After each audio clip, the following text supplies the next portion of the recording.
of modern physics is important.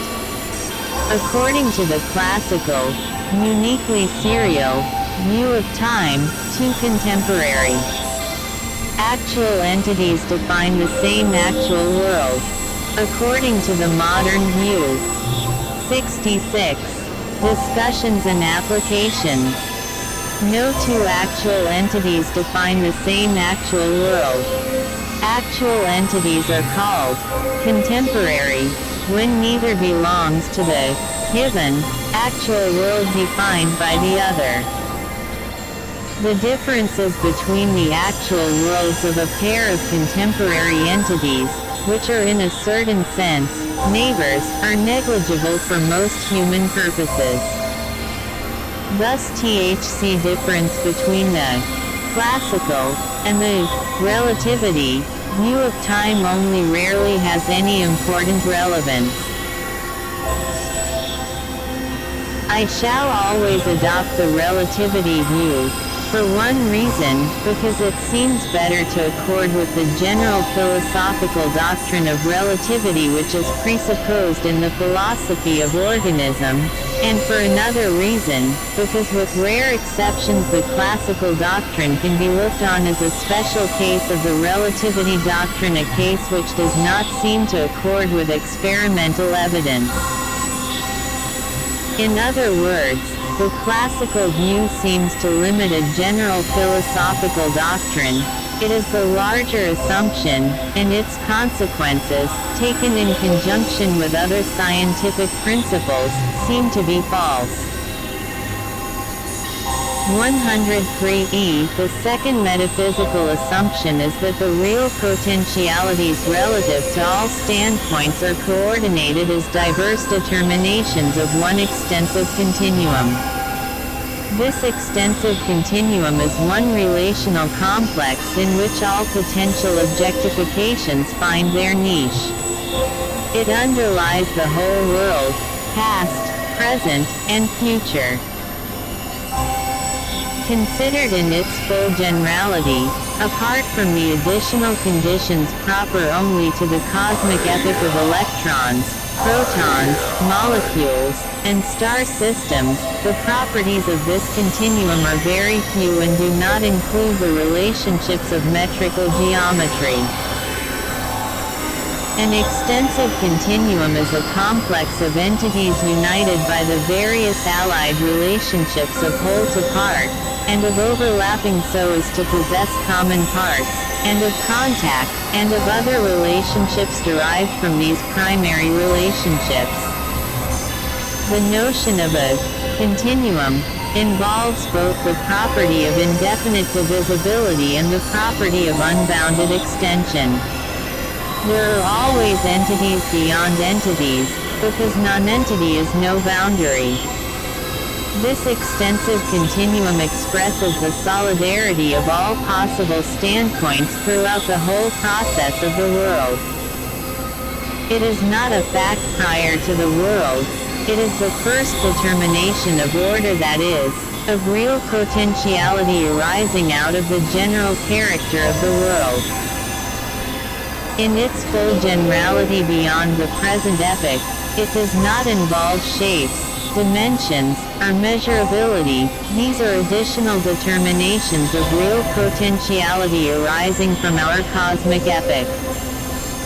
This extensive continuum is real, because it expresses a fact derived from the actual world and concerning the contemporary actual world.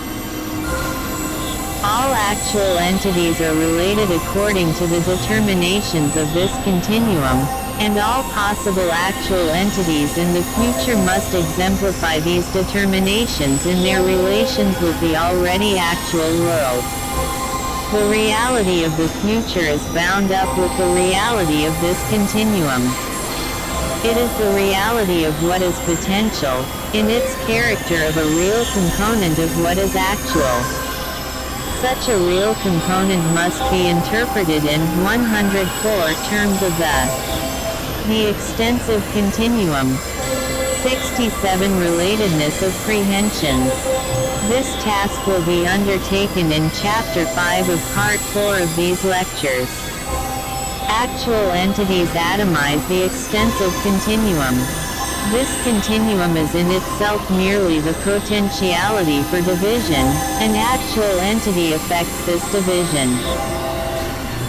The objectification of the contemporary world merely expresses that world in terms of its potentiality for subdivision and in terms of the mutual perspectives which any such subdivision will bring into real effectiveness. These are the primary governing data for any actual entity, for they express how all actual entities are in the solidarity of one world. With the becoming of any actual entity, what was previously potential in the space-time continuum is now the primary real phase in something actual. For each process of concrescence, a regional standpoint in the world, defining a limited potentiality for objectifications, has been adopted. In the mere extensive continuum there is no principle to determine what regional quanta shall be atomized, so as to form the real perspective standpoint for the primary data constituting the basic phase in the concrescence of an actual entity. The factors in the actual world whereby this determination is effected will be discussed at a later stage of this investigation. They constitute the initial phase of the subjective aim. This initial phase is a direct derivate from God's primordial nature. In this function, as in every other, God is the organ of novelty, aiming at intensification. In the mere continuum there are contrary potentialities.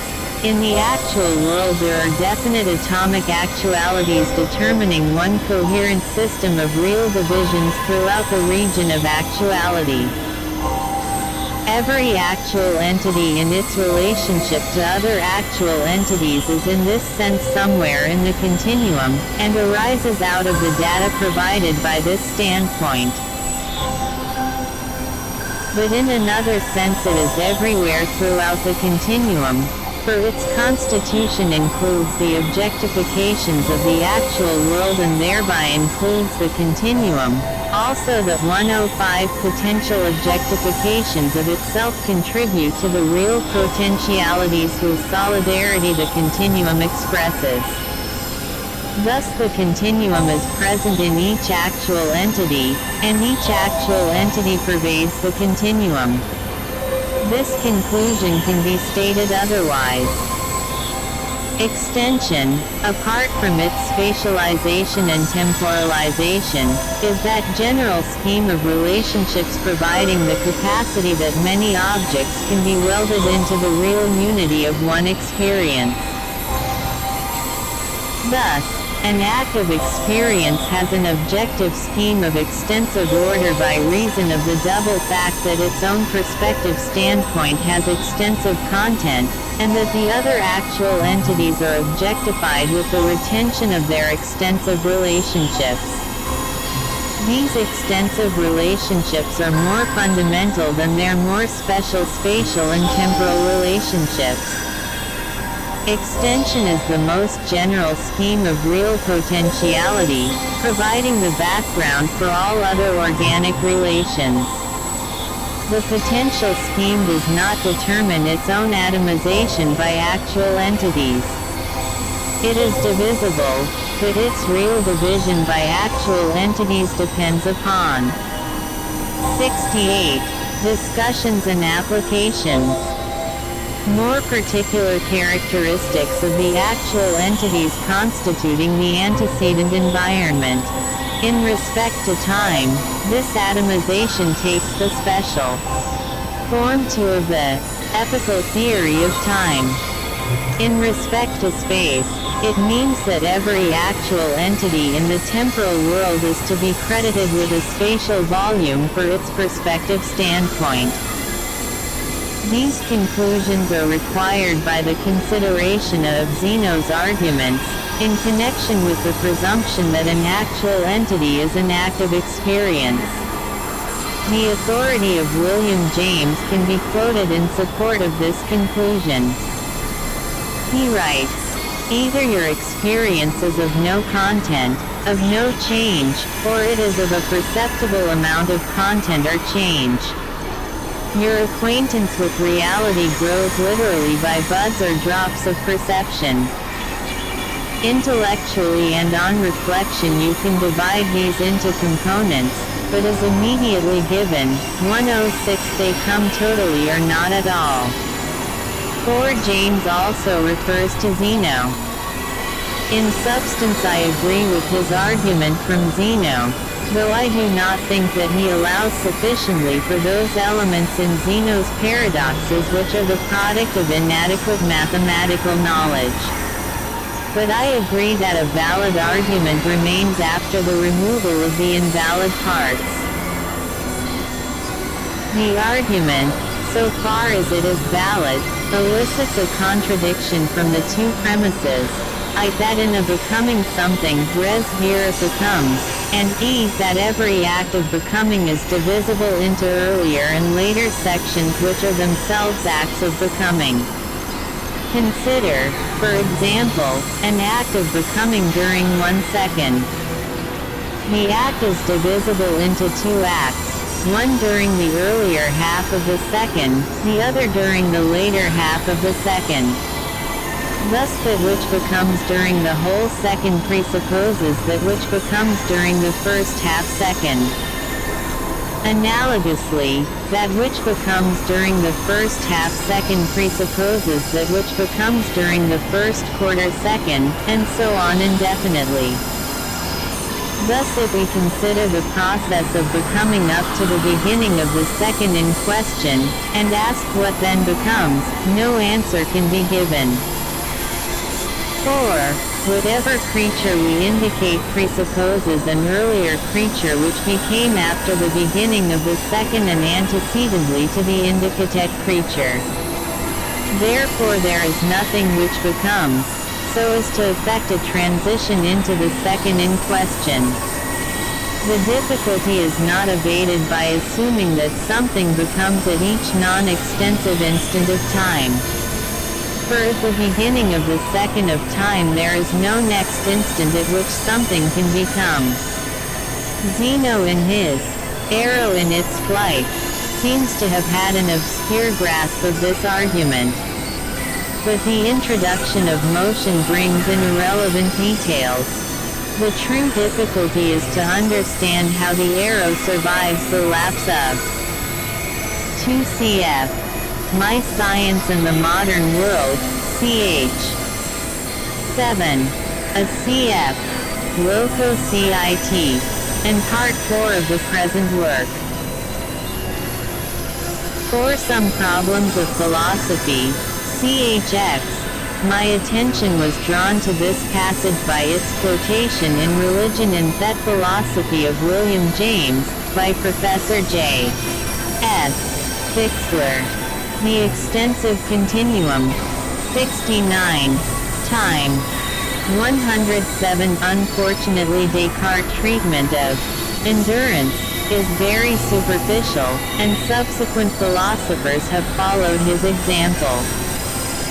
In his Achilles and the Tortoise, Zeno produces an invalid argument depending on ignorance of the theory of infinite convergent numerical series. Eliminating the irrelevant details of the race and of motion, details which have endeared the paradox to the literature of all ages. Consider the first half second as one act of becoming, the next quarter second as another such act, the next eighth second as yet another, and so on indefinitely. Zeno then illegitimately assumes this infinite series of acts of becoming can never be exhausted. But there is no need to assume that an infinite series of acts of becoming, with a first act, and each act with an immediate successor, t is inexhaustible in the process of becoming. Simple arithmetic assures us that the series just indicated will be exhausted in the period of 1 second. The way is then open for the intervention of a new act of becoming which lies beyond the whole series. Thus this paradox of Zeno is based upon a mathematical fallacy. The modification of the arrow paradox, stated above, brings out the principle that every act of becoming must have an immediate successor, if we admit that something becomes. For otherwise we cannot point out what creature becomes as we enter upon the second in question. But we cannot, in the absence of some additional premise, infer that every act of becoming must have had an immediate predecessor. The conclusion is that in every act of becoming there is the becoming of something with temporal extension, but that the act itself is not extensive, in the sense that it is divisible into earlier and later acts of becoming which correspond to the extensive divisibility of what has become. In this section, the doctrine is enunciated that the creature is extensive, but that its act of becoming is not extensive. This topic is resumed in part. IV. How LO8 ever. Some anticipation of parts 3 and IV is now required. The res vera, in its character of concrete satisfaction, is divisible into prehensions which concern its first temporal half and into prehensions which concern its second temporal half. This divisibility is what constitutes its extensiveness. But this concern with a temporal and spatial sub-region means that the datum of the prehension in question is the actual world, objectified with the perspective due to that sub-region. A prehension, however, acquires subjective form, and this subjective form is only rendered fully determinate by integration with conceptual prehensions belonging to the mental pole of the res vera. The concrescence is dominated by a subjective aim which essentially concerns the creature as a final superject. This subjective aim is this subject itself determining its own self-creation as one creature. Thus the subjective aim does not share in this divisibility. If we confine attention to prehensions concerned with the earlier half, their subjective forms have arisen from nothing. For the subjective aim which belongs to the whole is now excluded. Thus the evolution of subjective form could not be referred to any actuality. The ontological principle has been 70. Discussions and applications. Violated. Something has floated into the world from nowhere. The summary statement of this discussion is that the mental pole determines the subjective forms and that this pole is inseparable from the total res vera. Section 3. The discussion of the previous sections has merely given a modern take to the oldest of European philosophic doctrines. But as a doctrine of common sense, it is older still, as old as consciousness itself. The most general notions underlying the words space and time are those which this discussion has aimed at expressing in their true connection with the actual world. The alternative doctrine, which is the Newtonian cosmology, emphasized that 109's receptacle theory of space-time, and minimize the factor of potentiality.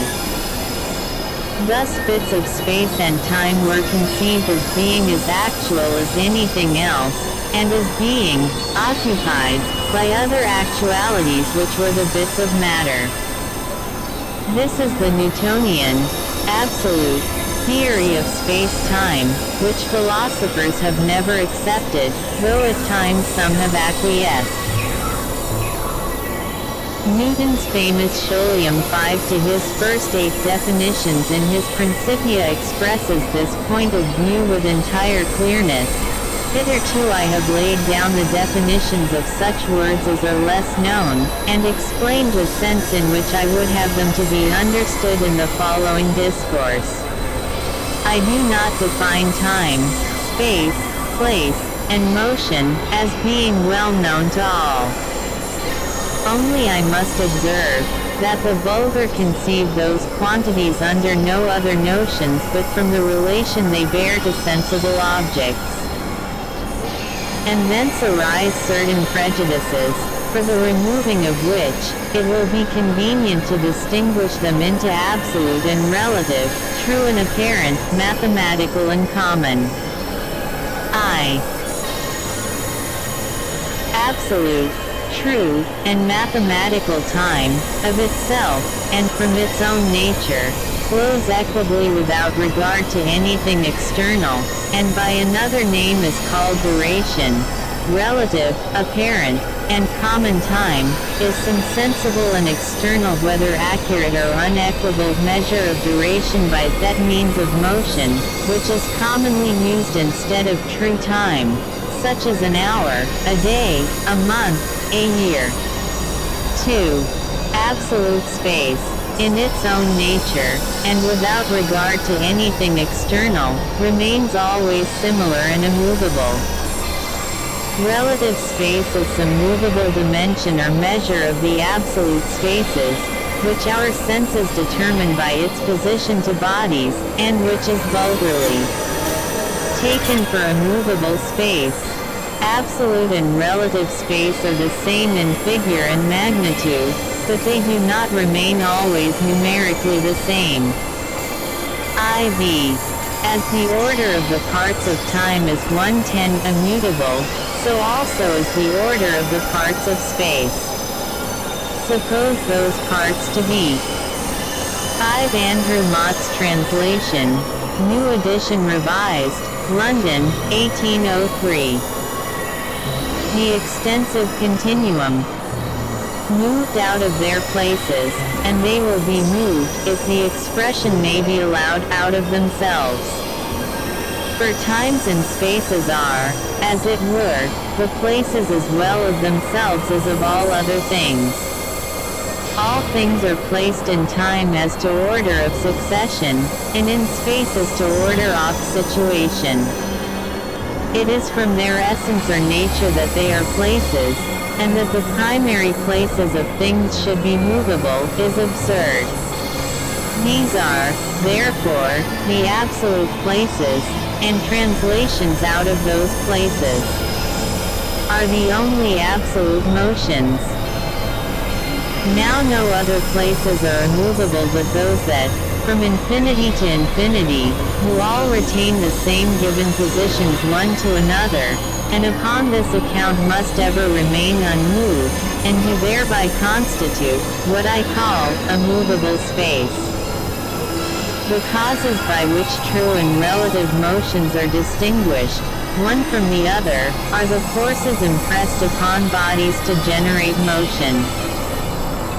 True motion is neither generated nor altered, but by some force impressed upon the body moved, but relative motion may be generated or altered without any force pressed upon the body. For it is sufficient only to impress some force on other bodies with which the former is compared, that by their giving way, that relation may be changed, in which the relative rests. For motion of this other body did consist. The effects which distinguish absolute from relative motion are, the forces of receding from the axis of circular motion. For there are no such forces in a circular motion purely relative, but, in a true and absolute circular motion, they are greater or less, according to the quantity of motion. Wherefore relative quantities are not the quantities themselves, whose names they bear, but those sensible measures of them either accurate or inaccurate which are commonly used instead of the maya. Smooth quantities themselves. 71. Have quoted at such length from Newton's Scholium because this document constitutes the clearest, most definite, and most influential statement among the cosmological speculations of mankind, speculations of a type which first assumed scientific importance with the Pythagorean school preceding and inspiring Plato. Newton is presupposing four types of entities which he does not discriminate in respect to their actuality. For him, minds are actual things, bodies are actual things, absolute durations of time are actual things, and absolute places are actual things. He does not use the word actual, but he is speaking of matter of fact, and he puts them all on the same level in that respect. The result is to land him in a clearly expressed but complex and arbitrary scheme of relationships between spaces inter se, between durations inter se, and between minds, bodies, times and places, for the conjunction of them all into the solidarity of the one universe. For the purposes of science, it was an extraordinarily clarifying statement, that is to say, for all the purposes of science within the next 200 years, and for most of its purposes since that period. But, as a fundamental statement, it lies completely open. 72. Discussions and applications.